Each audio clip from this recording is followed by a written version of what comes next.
Pode se sentar. Meus irmãos, é uma alegria imensa chegarmos até esse ponto em que estamos. Quem diria, há 6 anos, quando viemos aqui para essa casa, que conseguiríamos enfrentar aquela pandemia? Gente, é difícil até se lembrar, a gente às vezes até prefere não se lembrar, mas foi muito difícil, muito difícil.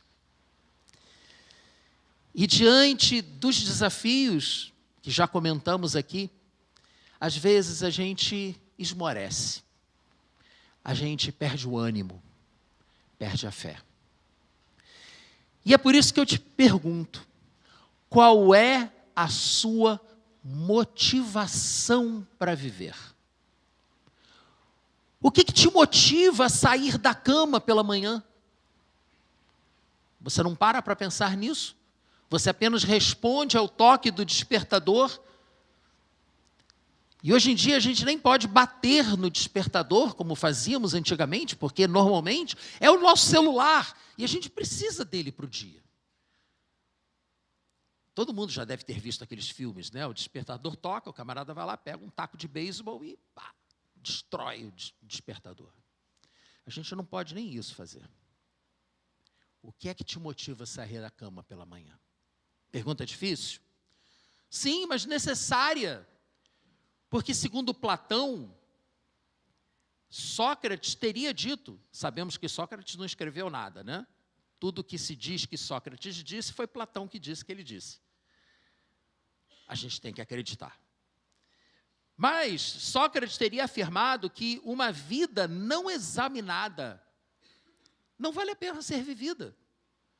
Porque se você não examina a sua vida, se você não se questiona, se você não procura entender o que está acontecendo com você, quais são as suas motivações, você não está vivendo, você está sobrevivendo.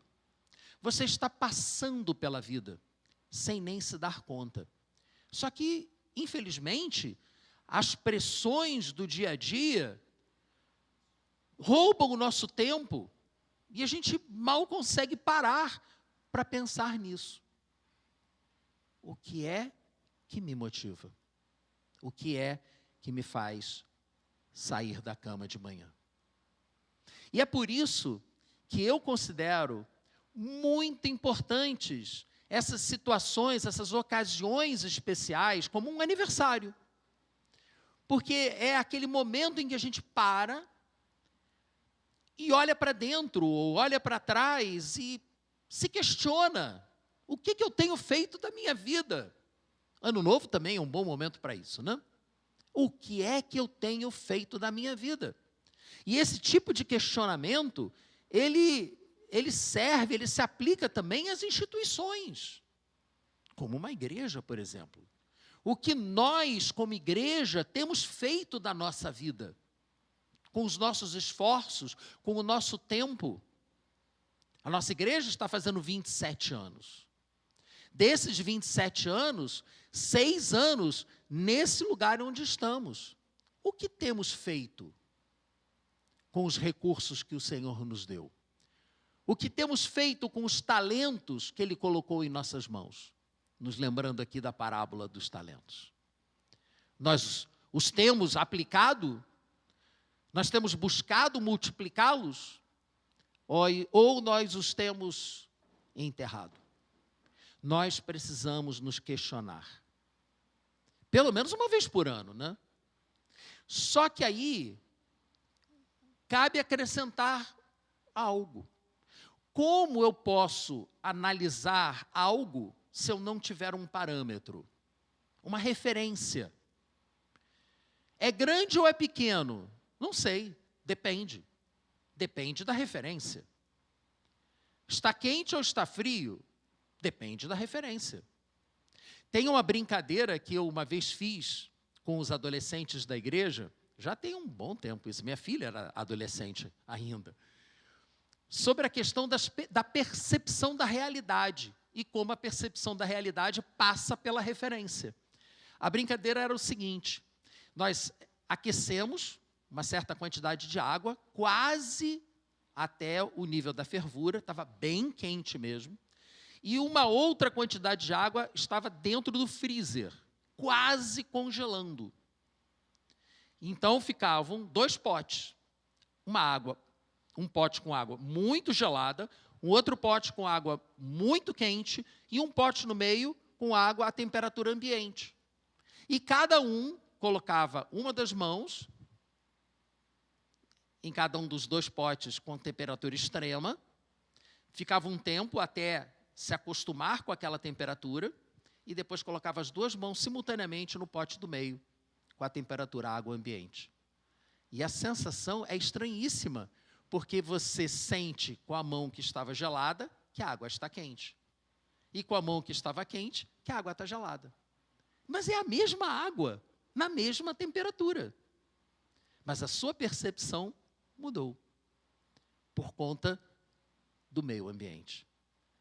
Então, além de termos que nos questionar quais são as nossas motivações, nós precisamos fazer esse questionamento a partir de algum parâmetro.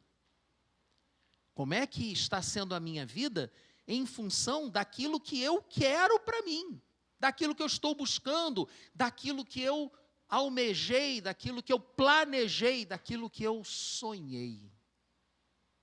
Aliás, isso me faz lembrar também uma outra passagem daquela obra, Alice no País das Maravilhas, em que Alice, perdida, assustada com tudo aquilo estranho que ela estava vendo, de repente encontra um gato risonho, o Cheshire Cat.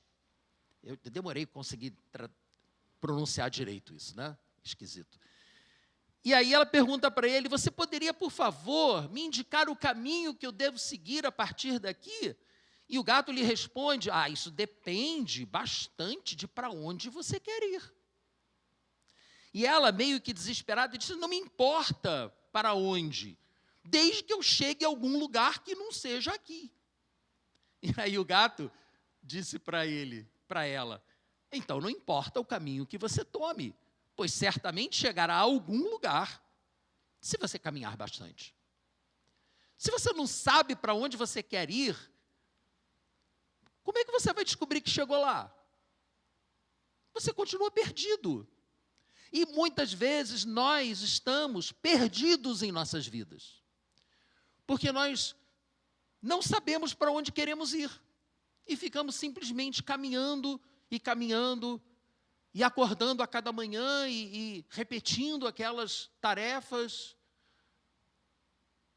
e a vida perde sentido, porque a gente nem para pensar no que está fazendo, no que quer fazer, onde quer chegar. Aí eu lhe pergunto, já lhe perguntei o que te motiva. Agora eu lhe pergunto, aonde você quer chegar? E eu volto a dizer que esse tipo de questionamento também se aplica às instituições. Nós, como igreja, queremos chegar a algum lugar? Nós temos uma visão de futuro para nós, como igreja, depois de 27 anos? Antes de me juntar à Igreja Orla Sul, eu fui durante muitos anos de uma outra igreja. E essa outra igreja, ela teve um crescimento explosivo, não vou dizer o nome. E quando essa outra igreja completou 25 anos, eles fizeram uma comemoração no Maracanãzinho. Encheram o Maracanãzinho, e eu estava lá. Aconteceram algumas coisas que eu prefiro não contar para vocês, e por isso mesmo que eu não vou falar o nome da igreja. Mas o fato é que em 25 anos aquela igreja estava imensa. E com 27, nós estamos aqui, uma igreja pequena para média, sobrevivendo pela misericórdia de Deus. Aliás, se não fosse a misericórdia de Deus, o que seria de nós? Como disse Jeremias, se não fosse a misericórdia de Deus, que se renova a cada manhã, seríamos todos consumidos. E foi a misericórdia de Deus que nos sustentou nesse lugar com o desafio de bancar um aluguel caríssimo no meio de uma pandemia, em que várias pessoas da igreja voltaram para os seus estados de origem. A nossa igreja sempre teve essa característica de acolher pessoas de outros estados que vêm para o Rio de Janeiro para estudar ou para trabalhar, e na pandemia todo mundo voltou para casa. E a igreja que tinha aumentado em 30% as suas despesas, teve uma redução de 30% na sua membresia. A conta não fecha? É necessário matemática para a coisa funcionar.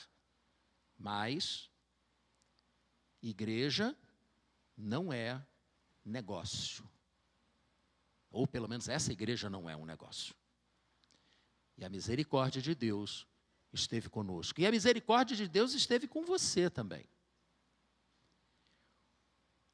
Aonde queremos chegar como igreja? Quando temos dúvidas, nós precisamos parar e refletir. Como começamos? E aí, já compartilhei alguns momentos da nossa história com você, mas eu vou dar um passo atrás, ou dois, e vou para o princípio. É sempre muito saudável você, quando se perde, começar do princípio. Começa de novo, para e começa de novo. Essa igreja, ela nasceu de um sonho de Deus no coração de uma pessoa. Uma pessoa, chamada Alma Elizabeth Oates, uma missionária americana que era líder da área de evangelismo e missões da Convenção Batista Carioca, aqui no Rio de Janeiro. Ela sonhava e pedia a Deus que o Senhor abrisse uma igreja batista aqui nas proximidades da Lagoa Rodrigo de Freitas. Ela morava numa residência da Junta de Missões Americana, que ficava ali no Jardim Botânico, numa parte alta do Jardim Botânico. E de lá, você consegue ter uma vista da lagoa. Lagoa, Ipanema, Leblon, Gávea, Humaitá. E ela via aquilo e orava e pedia a Deus: Senhor, envia os teus servos. Começa uma igreja aqui. E aí, depois de orar, durante um tempo, em novembro de 1996, ela, em contato com a junta nos Estados Unidos, convidou 2 missionários americanos, filhos de missionários que cresceram no Brasil e que tinham voltado para o Brasil para darem continuidade ao trabalho dos seus pais, e estavam servindo no interior de São Paulo, por meio do direcionamento da junta. Esse casal foi convidado para vir ao Rio de Janeiro. Jonathan Guy Key, Helena Calsert Key. E esse casal veio para o Rio de Janeiro e começou a orar junto com a dona Alma, que hoje já está no Senhor.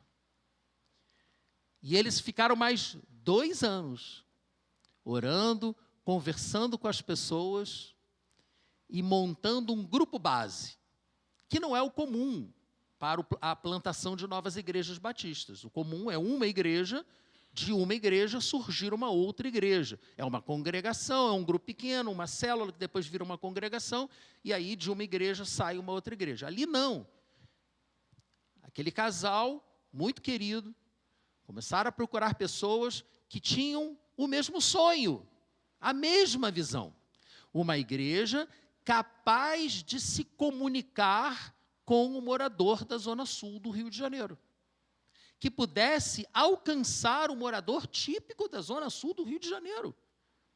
O André falou aqui durante a adoração que nós somos a janela 1040, é por conta dos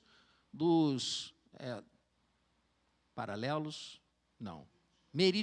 paralelos. É por conta dos paralelos que vão do 10 graus de latitude norte a 40 graus de latitude norte. E que vão ali do Oriente Médio até a China. Esse trecho no mapa é a região mais difícil de ser evangelizada. Sudeste da Ásia, a Índia, Paquistão, Irã, o norte da África, uma região majoritariamente muçulmana, muito difícil de se levar o evangelho. Então, quando você ouvir, o Rio de Janeiro é a 1040 do Brasil, a Zona Sul é a 1040 do Rio de Janeiro, é nesse sentido que a afirmação está sendo feita. É muito difícil. Era necessário algo diferente. E foi da vontade de Deus que, naquele mesmo momento, estivesse surgindo nos Estados Unidos uma visão diferente de se fazer igreja, uma nova liturgia. A doutrina continuava a mesma, mas a liturgia mudava. Surgiu a igreja com propósitos.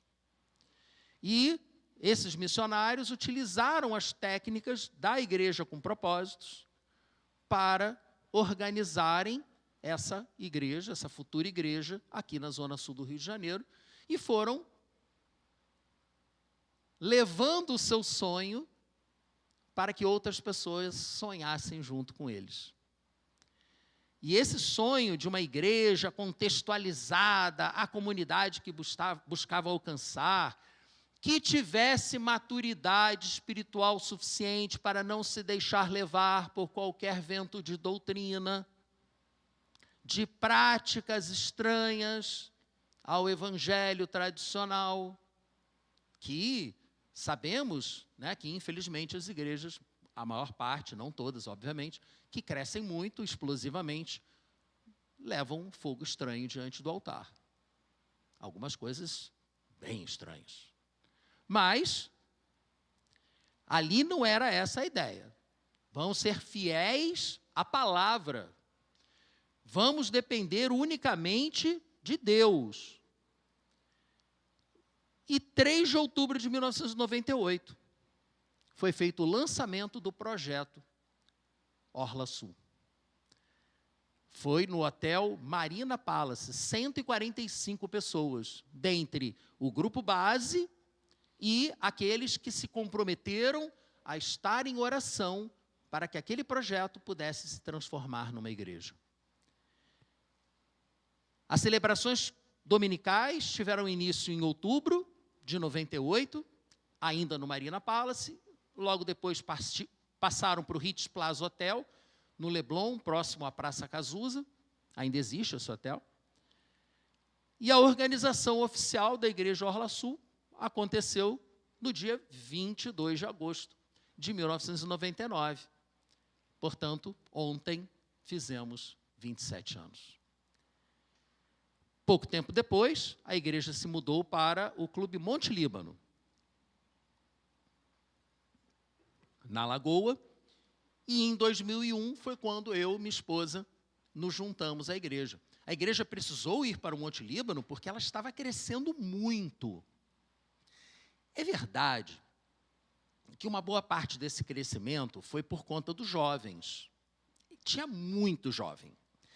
E, como eu disse hoje de manhã, o pessoal achou engraçado, não sei porquê. Mas, como os pastores da igreja eram missionários americanos, e aqui no Rio de Janeiro temos muitos missionários, ou tínhamos até mais do que temos hoje, missionários americanos atuando junto às diversas instituições da nossa denominação, esses missionários, ainda que trabalhassem em outros lugares, eles passaram a congregar nessa igreja. E vários deles tinham filhos, né? Então, aquele monte de jovem, lourinho, de olho azul, né? E não sei porquê, acho que foi uma coincidência, se atraiu uma quantidade imensa de jovens para a igreja, né? Ficava aquele monte de gente em volta ali dos lourinhos. Mas é uma estratégia, Fomos para o Monte Líbano e a igreja chegou num nível de crescimento muito interessante, na faixa de 100 pessoas frequentando, um pouco menos. E nós nos juntamos à igreja nessa época. Pouco tempo depois, houve a primeira sucessão pastoral. Porque, como é tradicional, missionários americanos não podem ficar à frente das igrejas que eles plantam. É necessário eles prepararem a sucessão e entregarem o cajado para que outro siga à frente. Então, houve a primeira sucessão, era um pastor que estava sendo treinado, preparado para isso, já há quase 3 anos.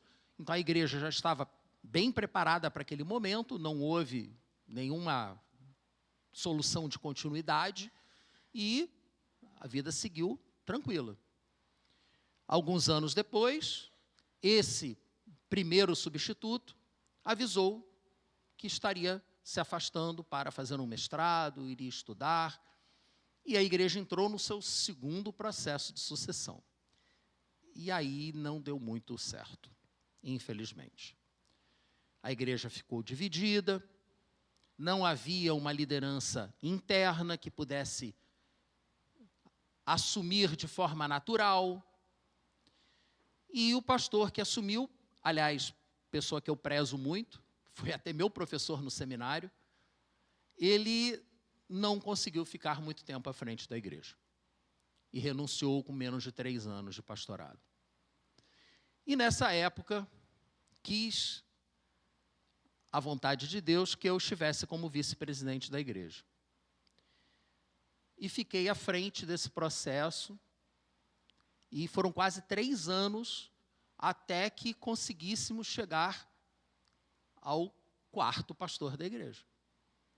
Fundadores, primeira sucessão, segunda, terceira sucessão, 4º pastor da igreja. Esse período foi um período muito rico para mim. Eu aprendi muita coisa. E não sou eu que digo, as pessoas que me conhecem que dizem que eu mudei muito. Veio um novo pastor e, infelizmente, a igreja se dividiu de novo. É lamentável, mas acontece. E se dividiu de novo e ela sofreu, porque sempre que há divisão, sempre que a sucessão não é bem conduzida, a igreja sofre. Por isso que eu digo que essa igreja, ela é fruto da misericórdia de Deus. Porque em 2 ocasiões, ela foi até quase acabar. Mas Deus não permitiu. Porque essa igreja não é um sonho de uma pessoa. Essa igreja é um sonho que Deus colocou no coração da dona Alma. E outras pessoas passaram a sonhar esse mesmo sonho. E a igreja sobreviveu. E aí, não sei se por desespero, se por falta de opção, acabaram pedindo que eu assumisse como pastor da igreja. Eu nem pastor era o vice-presidente, tinha formação teológica, mas não era pastor ordenado. E já se fazem quase 10 anos. Mas quando a igreja me convidou para assumir essa posição, assumir essa responsabilidade, eu só pedi uma coisa: que a igreja sonhasse comigo. Porque, sem entrar em detalhes, nesse momento foi necessário que eu e minha esposa nos afastássemos. E mesmo estando longe fisicamente da igreja, o coração nunca saiu daqui. E eu sofria com isso. Quando vinham as informações do que estava acontecendo, que ela estava indo para o mesmo lugar que tinha estado antes, e de onde Deus tinha me usado para tirar e colocar lá para cima de novo, eu sofri com isso. Foi muito doloroso. E eu orava, e eu pedia a Deus: Senhor, salva aquela igreja. Mostra o que fazer. E a igreja naquela época estava compartilhando o espaço com uma outra igreja. Era um teatro em Copacabana, tinha saído do Monte Líbano, voltado para o Ritz, e depois o Ritz avisou que precisaria encerrar aquele espaço, e aí conseguimos, pela misericórdia de Deus, encontrar uma igreja que tinha alugado um antigo teatro reformado e que não tinha condições de mantê-lo sozinha. E foi excelente, maravilhoso, porque gastávamos menos e tínhamos mais tempo para nós. Passamos a ter os sábados, 2 sábados por mês, domingos de manhã. Foi aí que nós nos mudamos. Mudamos o nosso horário, inicialmente era de noite e passou para de manhã. Sempre tivemos só uma celebração. E ali ficamos durante alguns anos. Mas enquanto estávamos afastados, o que Deus colocou no meu coração é que nós deveríamos buscar um espaço para nós. Obviamente, não um espaço próprio, porque adquirir um local na zona sul do Rio de Janeiro, só milagre, mas daqueles bem grandes mesmo, né?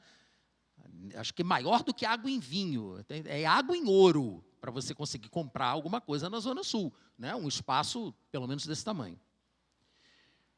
Mas Deus colocou no meu coração um sonho, que para que esta igreja pudesse ser aquilo que tinha sido sonhado pela dona Alma, ela tinha que ter o seu próprio espaço, para desenvolver todo o potencial que Deus queria que desenvolvêssemos. E ficamos 1 ano e meio para arrumar as coisas, colocar a igreja de novo numa condição equilibrada. E quando chegamos nesse 1 ano e meio, vamos em frente? Vamos buscar o lugar? Vamos. E eu, pessoalmente, fui a 42 lugares diferentes. Liguei para mais de 100 corretores. Ou melhor, para vários corretores referentes a mais de 100 lugares diferentes. E dos quais fui visitar 42. Esse foi o 40º. Quem gosta de numerologia bíblica, né? 40 costuma ser um número... E foi o 40º lugar. E eu confesso para vocês que quando eu entrei aqui, eu falei, não é aqui. Não é aqui. Até porque, naquele mesmo momento, tinha surgido uma casa que era aquilo que eu sonhava. Parecia perfeito para nós. O espaço era maior do que esse. E o preço era o mesmo. Praticamente o mesmo. Mas aí Deus falou o coração da Alba. Usou um texto bíblico referente à escolha de Davi. Quando Samuel foi levado por Deus a buscar o próximo rei de Israel na família de Jessé. E ele ficou encantado com os irmãos mais velhos e Deus disse para ele, a minha escolha não é igual à sua. Você está olhando para a aparência, eu olho para o coração.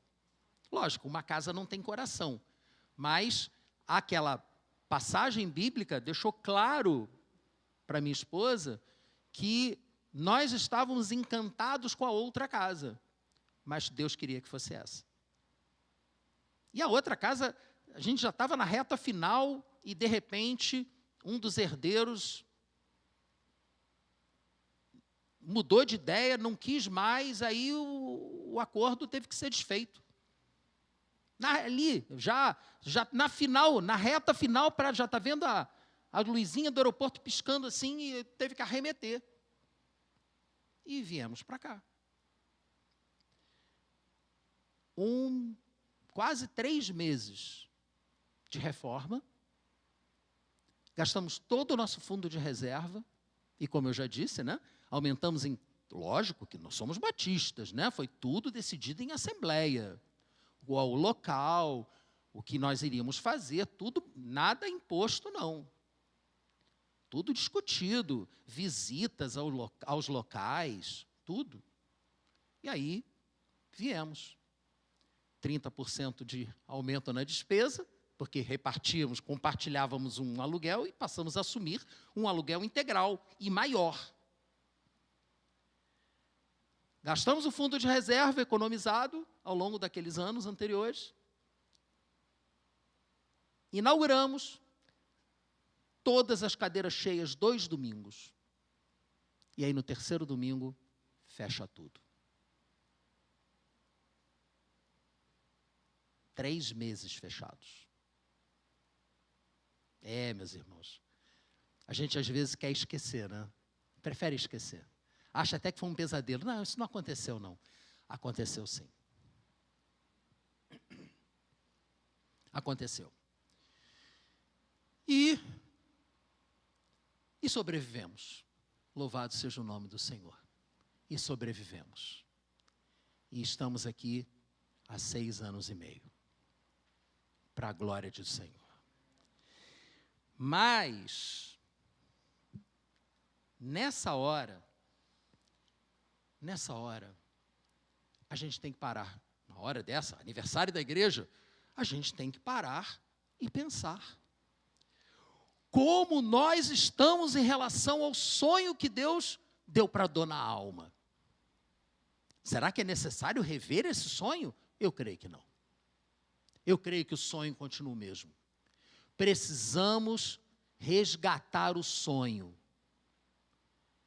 e buscar em Deus a capacitação, a compreensão da vontade dEle, para que possamos fazer o que for necessário para alcançarmos as pessoas da Zona Sul do Rio de Janeiro. Não significa que não sejamos acolhedores com pessoas que venham de outros bairros. É claro que não. Não, nós seremos sempre acolhedores com quaisquer pessoas. Mas nós precisamos ter um alvo. Nós precisamos saber onde queremos chegar. Ou então a gente não vai chegar a lugar nenhum, como a Alice no País das Maravilhas. E aí eu lhe pergunto, porque se você está aqui conosco, comemorando esse aniversário, essa igreja, de alguma forma, é importante para você também. Não é importante só para mim. Não é importante só para os líderes que estão aqui e que estão também depositando todo o seu esforço, o seu carinho, os seus dons, os seus recursos, o seu tempo para que essa igreja funcione. Não. Mesmo você que nos visita de tempos em tempos, de alguma forma, essa igreja tocou no seu coração. E aí eu te pergunto, qual o seu sonho para essa igreja? Porque juntos nós sonhamos melhor. Juntos nós sonhamos melhor. Meus irmãos, os planos de Deus são apresentados a nós como sonhos. Então, quando eu pergunto para você qual é o seu sonho para essa igreja, e aí você pode extrapolar isso e se questionar qual é o meu sonho para a minha própria vida. O que eu estou querendo dizer é qual é a vontade de Deus para a sua vida. Qual é a vontade de Deus para essa igreja. É disso que eu estou falando. E Paulo disse aos Efésios 5:17, tenham cuidado com a maneira como vocês vivem, que não seja como insensatos, mas como sábios, aproveitando ao máximo cada oportunidade, porque os dias são maus. Não é só agora que o dia é mau, não, o tempo dele também. Não sejamos insensatos. Ele repete, não sejam insensatos, mas procurem compreender qual é a vontade do Senhor. Essa é a análise que precisamos fazer. Qual é a vontade do Senhor para a minha vida? O que Ele quer de mim? Aonde Ele quer que eu chegue? Porque, meus irmãos, se a gente sonha o sonho errado, ele vira pesadelo. Se a gente sonha um sonho que não é a vontade de Deus para nós, a gente vai para um caminho que, no mínimo, não é o melhor caminho. Porque Deus sabe qual é o melhor caminho para nós. Aliás, como Paulo disse aos Efésios também, 3:20, Deus é capaz de fazer infinitamente mais do que tudo o que pedimos ou pensamos, de acordo com o seu poder que atua em nós. Então, meus irmãos, é por meio de nós, da ação do poder de Deus em nós, que a vontade boa, perfeita e agradável de Deus se torna real. Mas para isso precisamos saber qual é. Precisamos buscar essa compreensão. Precisamos sonhar os sonhos de Deus. E quando descobrimos qual é a porta, Apocalipse 3:8, eis que coloquei diante de você uma porta aberta que ninguém pode fechar. Quando é a porta do Senhor, ela não será fechada. Não haverá circunstância humana capaz de impedir que a vontade de Deus se cumpra na sua vida e na vida dessa igreja. Deus agirá. E Ele deixou claro que Ele quer agir por nosso intermédio. Nós é que somos os ministros da reconciliação. E há muita gente ao nosso redor aqui que precisa ser reconciliado com Deus. E nem sabe disso. Nem sabe disso. Qual é a porta? Ou seja, a oportunidade que Deus está mostrando para você. Qual a oportunidade que Deus está mostrando para nós como igreja? Nós precisamos buscar essa compreensão. E, finalmente, quando a porta se abrir, não tenha medo de entrar por ela, porque, como Paulo disse agora aos Romanos 4,17, nosso Deus dá vida aos mortos e chama à existência coisas que não existem, como se existissem. Não existem recursos em nossas mãos, por exemplo, para adquirirmos um lugar para nós. Mas Deus pode trazer esses recursos à existência, se Ele julgar adequado. Se Ele entender que é a hora certa de fazermos isso. Se estivermos prontos para entrar pela porta que Ele abrir para nós. Eu peço ao Senhor que Ele me mostre a porta. Assim como eu creio que foi Ele que despertou em mim o desejo de exigir da igreja, como única contrapartida para aceitar o convite, para ser o pastor da Igreja Batista Orla Sul. E quando me perguntam, você é pastor batista? Eu sou o pastor da Igreja Batista Orla Sul. Nem filiado à ordem eu sou. Não sou pastor profissional. Eu sou pastor dessa igreja. Porque eu fui chamado para ser pastor dessa igreja. Não de outra. Enquanto for a vontade de Deus. De que maneira Deus quer usar a sua vida? Qual a porta que Deus está abrindo para você?